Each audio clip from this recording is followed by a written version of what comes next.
जफर हिलाली साहब, चूंकि मेरा आज टॉपिक इजराइल के हवाले से है, जो करंट सिचुएशन है उस पर तो मैं बात करूंगी, लेकिन सिचुएशन आपको क्या नजर आ रही है मिडिल ईस्ट में? जब हमने देखा कि आलमी ताकतों का एक सियासी अखाड़ा बना रहा, वो अरब कंट्रीज जो फलस्तीन के लिए आवाज उठाते थे अब आहिस्ता आहिस्ता बैकफुट पर जा रहे हैं। सर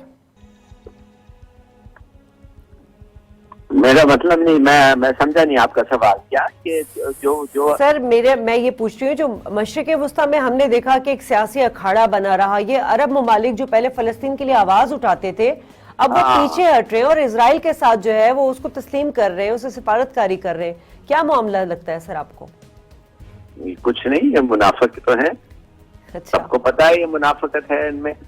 अब क्या हैरानगी की क्या बात है? बल्कि आप सोचिए कि उनको छोड़ें, हमारे रिलीजियस पार्टीज का क्या रिएक्शन हुआ है? कुछ नहीं, जीरो। आप समझते हैं कि अगर गवर्नमेंट ऐसा स्टेप लेती तो वो चुप रहते? वो आपको दिखा रहा है एक्सटेंट ऑफ सऊदी पेनिट्रेशन।